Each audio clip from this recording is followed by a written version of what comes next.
Welcome back to Champion News Talk Radio, brought to you by championnews.net. Today we have candidate Ramiro Juárez, who is running in the 44th Congressional District for Illinois against Fred Crespo. He's running for the State House. The State House? Yeah. Yes. Did I say something wrong? Oh, No, figures. I'm not sure. It's okay. Now, Ramiro, you are a teacher. Your wife Yes. is also a teacher. You're a family man with 2 children. You're from an immigrant family, first-generation American. Let's hear a little bit about being involved in the education process. What type of reforms do you think, as a legislator, would you like to see for education to empower our kids, especially our kids that are not as advantaged by coming from an American family that has been here for 20 years? Okay. Well, let me tell you a little bit about why I went into education. 5 years ago, I graduated from DePaul University with a bachelor's degree.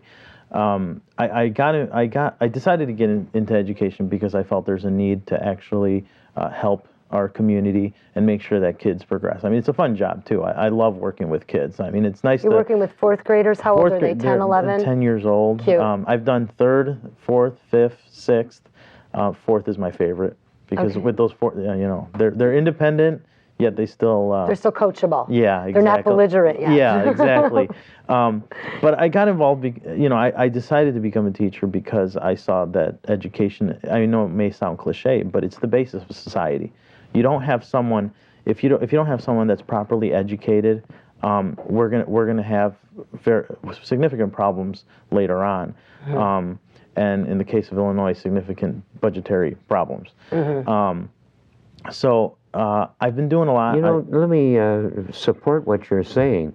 Is in the testing that's done internationally for reading and arithmetic and science, with about 30 industrial countries, meet people like Korea or Germany, England, Australia, that are industrial countries. The United States fares very poorly. Even in, I live in Barrington, and I know as good as much better the rich Barrington schools are than most American schools, I think. They don't compare with a German school. No, they don't. We rank generally like 23rd out of 30 in reading and science and arithmetic in the world. Well, that is a lousy start when you consider that the public schools here in Illinois spend about $16,000 per child. That's, upwards of $300,000 a classroom. It's amazing how much money they spend. We're getting lousy results. There is a lot of money spent on public education. Let's think about where a lot of that money goes to in a kid's education. We've got some school districts where they're offering kindergarten to a select few students. Okay, so a lot of kids are starting at 1st grade. Then there's a couple school districts where a lot of kids are starting at 1st grade. They're not doing kindergarten anymore? There's a few that are not. It's my favorite year. So then you've got them, we're teaching them reading, writing, math, science, social studies. But then somewhere along the line, we decided that a lot of the money that we're investing in education is going into the later years, junior high and high school. Well, let's think about what we're using that money for. A lot of that money that we're using, and a lot of the programs we're setting up are for review of everything they should have learned and been and have mastered early on. That's terrible. Let's think about, okay. Why don't they do it right the first time?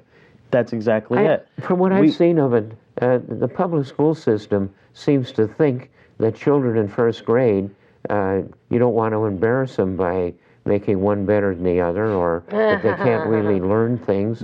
They're treating them like babies, where years ago, 100 years ago, a McGuffey first reader, our 5th graders couldn't handle it. Let me tell you this. I work at the school that I'm at. I'm a very tough teacher. I mean, I expect a lot from my students, and I don't accept excuses. Good for you.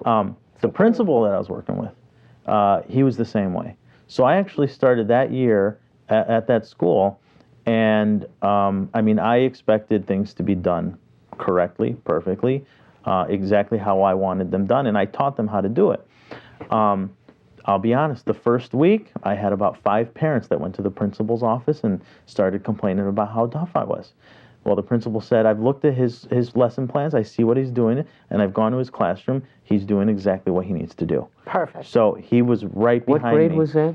This was 3rd grade. 3rd grade. Well, let me tell you this. By the time we were about halfway through the year, my reading group was reading Treasure Island, Journey to the Center of the Earth. I mean, Wow. a kid, it was a 6th grade version, but these kids were in 3rd grade. So the Lexile, The Lexile level was huge. The kids can really do it if you treat them. but see, you set an Seriously. expectation and you set the bar higher. What we have done in our society, in our school systems, we're lowering our bar for the weakest link, and we need more of that all across the board. Let me add something to that. Because when I tell this to a lot of people, they say, "Oh, well, you probably had a gifted group." No, I didn't. No. In fact, the group that I had, bilingual students that were doing this. And still they were reading Treasure Island? They were reading, yes. In English? They were understanding it. Oh. They were enjoying it. They were asking for more. and there's a lot of components that went into that. First, I had my principal's support. Wow. Okay? That's huge. He did not, in that school, we have the Illinois state standards, which are, Probably I don't pretty even low. know what kind of standards they are because they're so low and they're so vague. We're moving into a core curriculum, which is a little bit better. But, we have those standards that everybody's supposed to follow. But if we just focus on those standards, these kids are never going to excel. Now, Ramiro, let's go back though. A lot of Illinois taxpayer dollars go to our schools. Certainly, we need to expect better. We need Over teachers. 60% of the real estate Yes, tax. over, sometimes 70, Yes, 68. is just education. But now, Ramiro, we're putting a lot of money into our school systems, and there should be expectations, much of like what you and your principal had done. But where is a lot of that money of taxpayer dollars going? You know what? I look at it this way. In Europe, we have kids being taught foreign languages when they're 5 years old, I believe. How much money are we pouring into foreign language education, and where are we putting it? We're putting it in high school. And kids don't learn foreign languages as easily at the high school level. No, because when you're younger, your brain is more absorbent. Now, fortunately, there's some school districts that finally are starting to understand that. Not high school districts, but elementary school districts. We have Schaumburg School District, 54, has started expanding their dual language program, where kids are learning 2 languages at the same time from kindergarten. I think that's fantastic. But what's happening is we're spending so much money later on in education to have kids catch up rather than really investing in early childhood education. They never catch up. To get a good base, a good solid foundation. That's I mean, right. you need a foundation. I mean, and I tell this to everybody, kids need to learn to read by the time they're 3. I'm sorry, not 3. By the time they're in 3rd grade, they need to know how to read. Absolutely. From kindergarten to 3rd grade, children should be learning how to read. From 3rd grade on, they should be reading to learn. That's how it should work. That's how it's going to be effective. It's a beautiful distinction you're making. So kids before 3rd grade should learn to read. After 3rd grade, they should read to learn. That's right. And if you have that good foundation. Now, Ramiro, let's talk a little bit about there's a factor in this thing that makes that work, and it is that the schools do not demand that the children have discipline in them.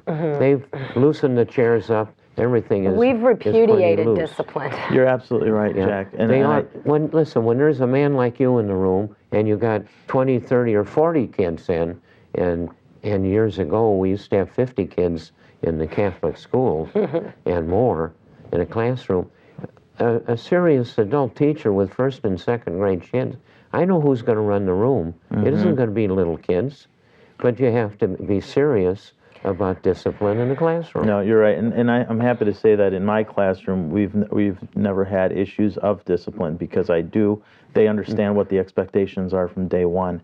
There's a lot of programs out there. PBIS is this big. It's really big right now. Every school's implementing it. It's behavior plans. They're necessary.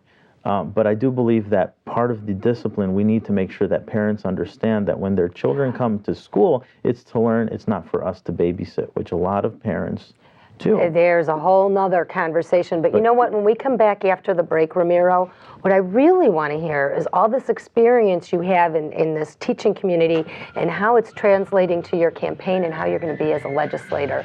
More from Ramiro Juárez when we come back.